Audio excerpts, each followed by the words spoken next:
Betsy and Thomas here for the American Intelligence Media. Thomas, today I'd like you to look and help us understand better what's been going on with Trump's National Security Council and the recent exit of John Bolton. Well, you mean the war hawk?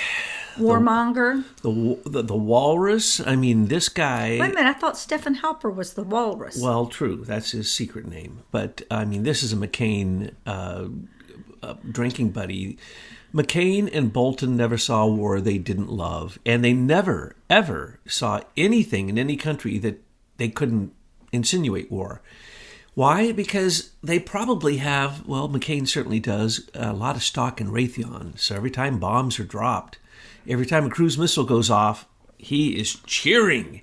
And of course, he was the number one disinformation, misinformation, counterintelligence nonsense that paraded as a war hero. And so what you have with Bolton is, much worse than that. Bolton is just plain and simple, outright warmonger. I'm surprised he lasted this long, frankly. Well, we have to put it in perspective.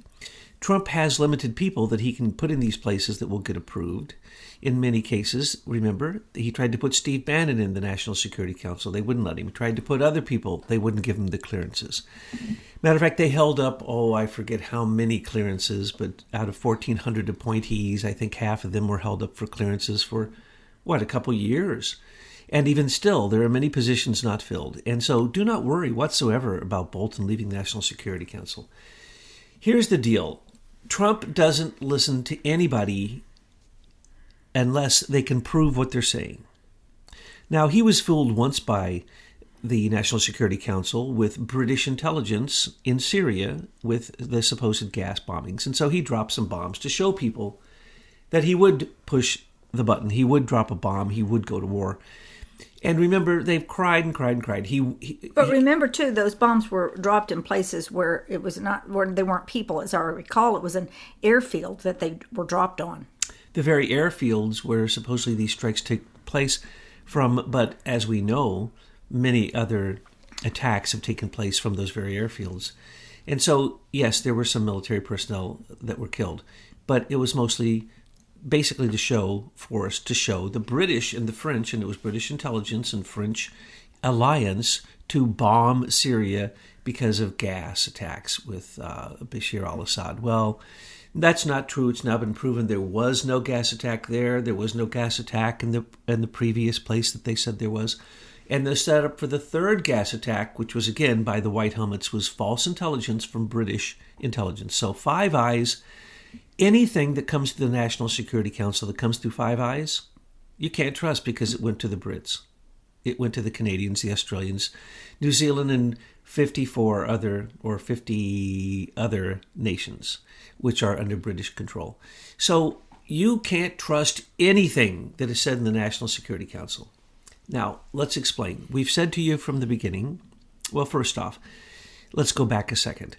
If Trump was really an agent of Israel, he wouldn't just be letting Israel bomb the heck out of the missiles that have been placed in Iraq and in Syria and attempts to place them in Lebanon.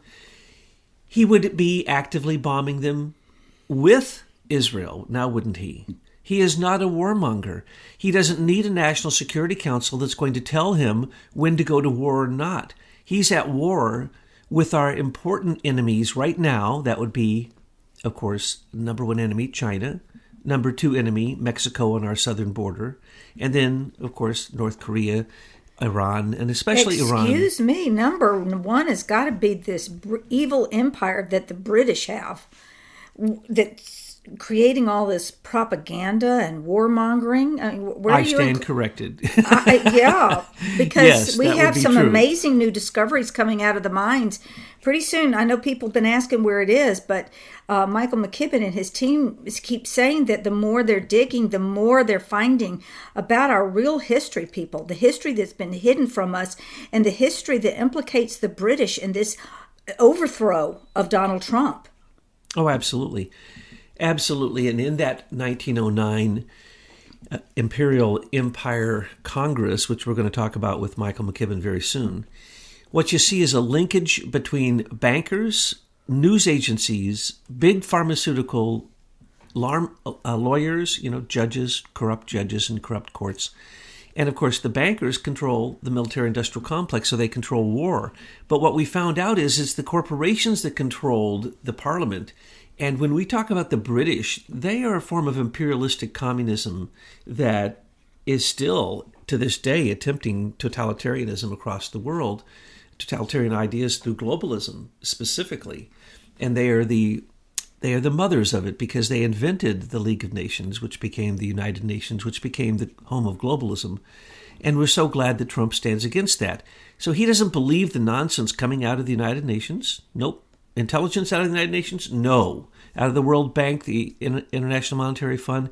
Any of it? No. None. Does he believe his National Security Council? No. They've already proven themselves to be liars. And to show the linkage between mainstream media and government intelligence, just look at James Clapper, Andrew McCabe, and who's the third one that's always blathering, and he's actually been hired? Brennan. So you have three of the top intelligence agents in America selling out to the news their top secret security clearance, which they can't talk about anything they did, basically, in any official capacity that they did for 5 years.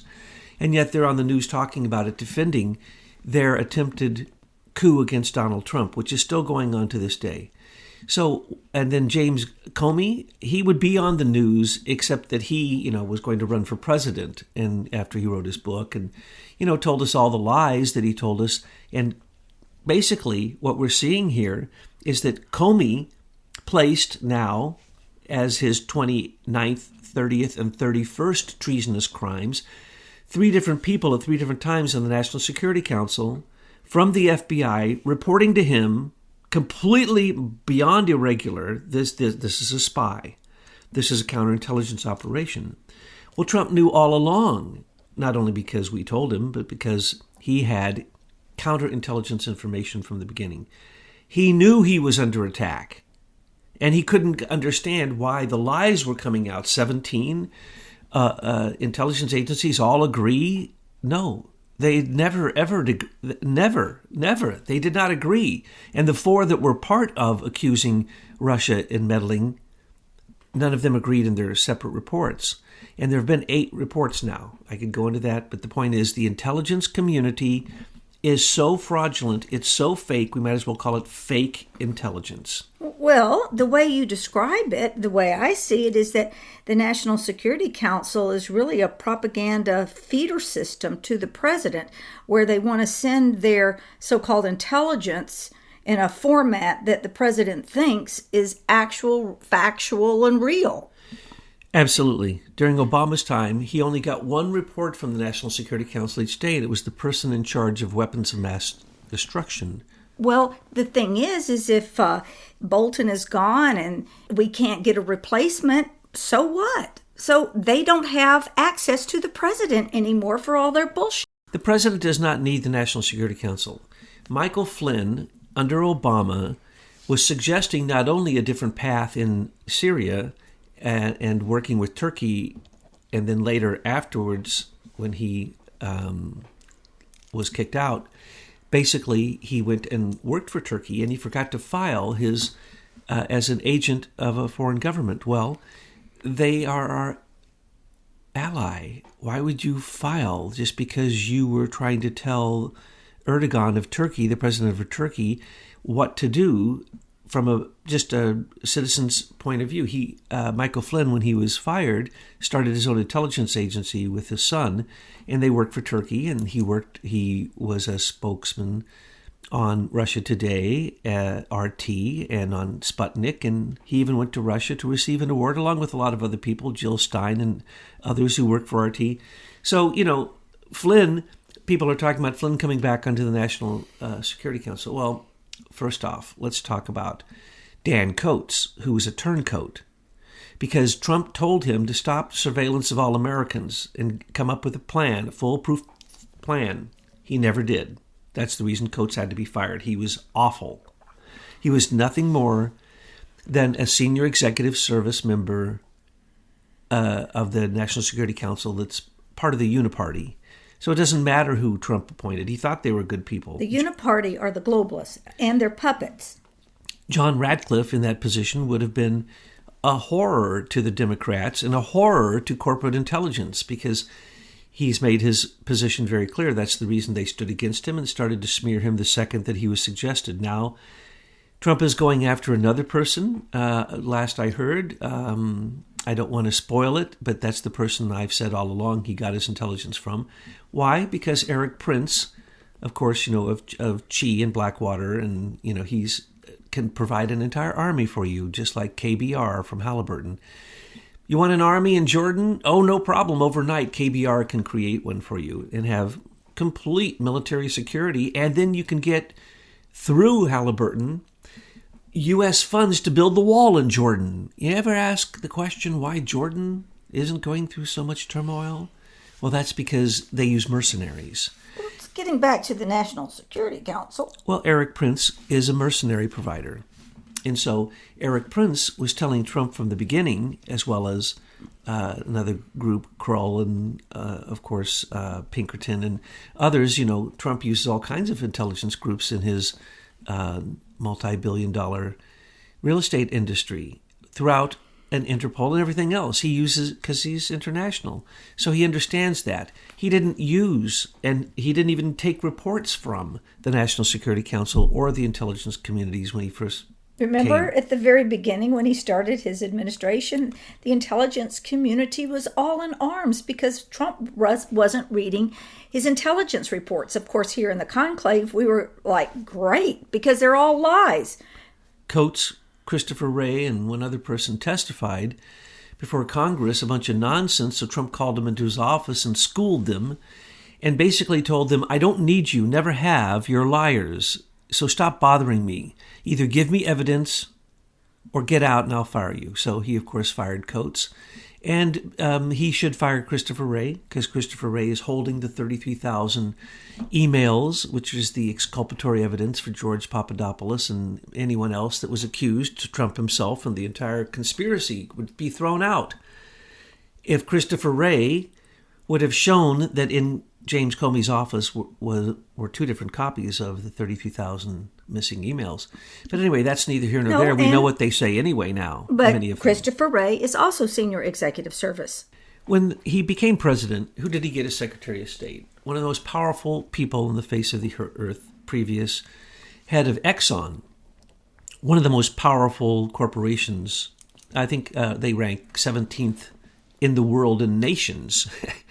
Exxon, he had to have a big, powerful person. Rex Tillerson was an idiot when it came to politics, and a particular idiot when it came to diplomacy, and especially power diplomacy.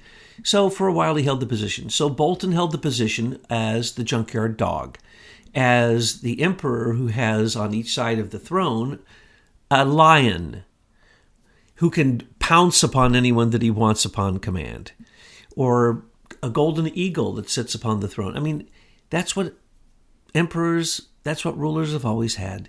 And if you're going to fight communist China, communist Russia, communist North Korea, communist, you might enter any, sorry to have to say this so crudely, but any Islamic state that is bent upon hegemony through hijab, through fatwa, through declaring war upon their enemies, is still, in fact, communist. It's a group soul, like a totalitarian government led by a central committee. It's still a group soul consciousness. It is not an individual with freedom. And you notice that because the women in that culture do not have any freedom. And so when you're talking about all the things that Trump has fought against, he's been given false information from Five Eyes, particularly the British, as you've pointed out. Certainly, with the Chinese, everything they've ever told him was a lie. Certainly, with everything they ever told him about North Korea was a lie, and what they've told the public is a lie too. Remember, we built every missile that little Kim has. That was more money from Obama and Clinton and Bush. We built the nuclear program in North Korea. We're building the nuclear program in Iran. That's what happened with our presidents who were so corrupt. that they would sell out. And then when you see that, $150 billion was then spent through the Iranian Revolutionary Guard to help all of the different radical Islamic fascist terrorist groups. And it's still happening today, and thank heavens Israel is able to defend itself so adequately so America does not have to step into the war or to step into a war with China on any of the many fronts that we've described. There are many fronts for the battles with the war on China. We won't go into that. Or a war with North Korea, or a war with anyone that the British want to set us up with false intelligence. Now, going back, the head of the National Counterterrorism Unit in America, agency, was in fact the trusted person, and that group was trusted because Trump went to them from the beginning and said, there's a coup against me. And so there had to be a counterintelligence operation going on from the beginning. And now Trump has brought that into the National Security Council, and he has to get rid of all the rhinos, and particularly the war hawks. And you know it's true and good what Trump did when Mitt Romney comes out and stands against it. And what did Romney's terrible idea? No, it was a great idea, get rid of Bolton. Bolton has served his purpose because we don't need to threaten anybody with bombs anymore, because both Putin and President Xi of China don't want to play the nuclear game anymore. Because they've already sold out the uranium in America and Wyoming to Russia and to Britain, and the whole uranium, plutonium, nuclear weapon thing, that is so passé. They have much better weapons. And so we can get rid of all of that and get rid of all the nuclear power plants and replace them with thorium. But the point is, all these things are easily done in the second term of Trump, when he audits the U.S. Fed, when he ends all association with the United Nations, when he has only bilateral deals with nations. I don't want the Federal Reserve audited. I just want the thing shut down. Seize, and just everything seize is their bank, assets. seize their whatever. Because audit, that's just another game of stall and delay. They have $21 trillion of our money, and they will have to give it back. And since they can't, they're going to have to go bankrupt, because it was an odious debt through the central banks created as a plot, a conspiracy of a central bank against the United States of America and the U.S. Treasury. So it's very easy to take this case forward. It's also easy to take the case forward that MERS shouldn't be that mortgages shouldn't be in the hand of MERS, or that a Supreme Court justice is there for life, or that appointees... Or beyond life. I mean, really. Or beyond life. The Democrats see that position as a franchise. And so all they're going to do is just put one Ruth Bader Ginsburg lookalike after another to hold that seat. So if Trump continues on the path he's going, he's going to have to get rid of more people in the National Security Council, because he can't trust them anyway. And some of them he knew were plants. Now, you have to understand, this is the man who likes to sit there, have all the people report. And he, when I was in the position of being the director of a school or whatever, I wanted the people on both sides of the aisle to just throw their best arguments out and fight with each other in front of me, and then I would make the decision. And it wouldn't be either one of those two extremes, by the way. And most of the time, it was not even something that was said. It was something that might have been implied. So with Trump, there's a sanction war going on now. People have no idea. They want to talk about all these indictments, sealed indictment. No. How about all the sealed sanctions? Tell us more about that. That's very interesting. Last time I checked, there were 12,000 sealed sanctions. And explain, please. From the U.S. Treasury. Economic sanctions against people, against criminals. And the other group I said he's been using all along, which is evidenced by what I'm saying right now, is the U.S. Treasury Office of Intelligence and Analysis, which works with sanctions, and they work with U.S. Marshals, and they work with the Secret Service, and basically they go in and they figure out, like as Trump says, he writes an executive order, and it's so all-inclusive that it includes all these criminals that you've never even heard about. Well, he doesn't have to prosecute them. He simply has to sanction them. And this is going on with even people here in America. So there are people, that's the reason people like Bill Browder made sure to leave America, so that his Heritage Foundation, which was ripping off Russia and not paying any taxes here in America and being kind of a international corporation that didn't pay taxes anywhere with a Russian, British, American back and forth passport. This goes on all the time. Well, he's sanctioning a lot of those people, and I've said some of them, but I'm not going to get into others of them. But there's certainly a whole bunch you've seen in Turkey, a whole bunch you've seen in Saudi Arabia, in all kinds of places, all over the world. Sanctions like crazy. And remember, the propaganda media is not going to report on this. They're not going to send a reporter in to do a big expose on this, right? And folks like us, we don't have reporters on the ground to give us this information. How do you get this information, Thomas? By watching actions taken in courts, by watching the way that the money flows, particularly lawsuits, and the way that they're settled and who's involved. That's where you can see some of this come out. But one of the best ways is to investigate the companies themselves and look at them brag on themselves. Because when they're bragging, they're telling you their PR, and it's usually 180 degrees opposite of that. And so you can then look in the opposite direction and find it. So they leave a trail. The trail of perdition is easy to follow because the criminals have no conscience. They have no morality. They don't care. And so they leave a very wide swath of perdition as they go. So it's very easy to follow it. But anyway, so like a Hunter Biden in China or Hunter Biden in Ukraine or, Chris Hines. Well, we saw that as it was happening. And so now they're talking about it, all this time afterwards as if it's some big new thing and it's going to affect Biden's run. That's the reason Biden kept saying, I have to keep talking to my family to see if they're going to let me run. Yeah.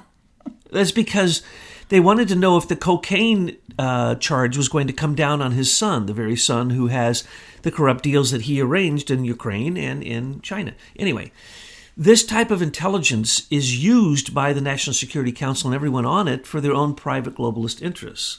Now, it is true that most of them are either appointees or they're senior executive service members. So when you're sitting on this council, half of the people there, all of them have top secret security clearances, but half of the people there are corporate. And they have deeper roots in corporations like Lockheed, like L3, like SAIC, or through In-Q-Tel or DARPA companies, or any of the Silicon Valley cardboard cutout idiots out there. Well, they are backed up by people who have the intelligence on the inside. And so when you talk about the National Security Council, that's supposed to be, or it used to be, long ago, before corporate influence came in the 70s with Jimmy Carter, and the Senior Executive Service in its first go-round, which was the Senior Intelligence Service. Now remember, this was when the shadow government took over America. The Senior Intelligence Service was the precursor and basically the field test. What do you call that, Betsy? A beta test? It was a beta test to see if it would work. And then, I think it was only a year or two later, that the Senior Intelligence Service became the Senior Executive Service by law, and that is how we pay Senior Executive Service members on the National Security Council huge amounts of money that are so far beyond the civil service rates that you can't imagine. I won't go into that. But also, they get presidential awards every year of bonuses of $35,000 and on and on and on. But they're hired at whatever rate is worked out. And who works it out? 500 lawyers at the Department of Justice. And that's who gives them their bonuses also. So you can be hired at any rate and work on the National Security Council because why? Well, you also worked for Pinkerton, or you worked for Booz Allen Hamilton, or you worked for L3, and then you come and you work as a government agent whose roots and whose loyalties are in international intelligence corporations. And that's the way it is. Because why? Because those people, the corporations, pay you $10 million a year. Whereas you make $143,000 a year and then you get your SES bonuses and so on and so forth. Or whatever. The point is James Comey didn't stop working at Bridgewater or HSBC to become the FBI head for that salary, unless he was being paid under the table in offshore accounts. Same thing for Robert Mueller. But as an SES member appointed for the special counsel, he could pay himself any rate he wanted. But he couldn't spend over, $100 million a year, I believe it is. And so basically he had carte blanche. And that became an intelligence group because it refused to let the Department of Justice Inspector General even look at what they have done. They're not allowing anyone to even look, not even the IG, not even the Department of Justice, because they say there's ongoing cases. So except for the people who have absorbed those 17 other cases of the special counsel, no one's ever going to know what happened to the 12 Russian GRU intelligence agents. They're fake. And what we need to do is get corporate intelligence completely out of the National Security Council, as General Flynn had suggested even before he was fired by Obama. So don't be worried. Trump is getting his intelligence from the head that's on his shoulders, okay? And he has to see proof, just like when he was running The Apprentice. If you didn't manifest, you were fired. So there's going to be a lot more people fired. And when he gets to his second term, there's going to be a whole lot more people fired, because he's going to really be able to act the way that he wants to, which is to basically bring charges against the fake news media, which is an intelligence agency working for the Democratic National Committee.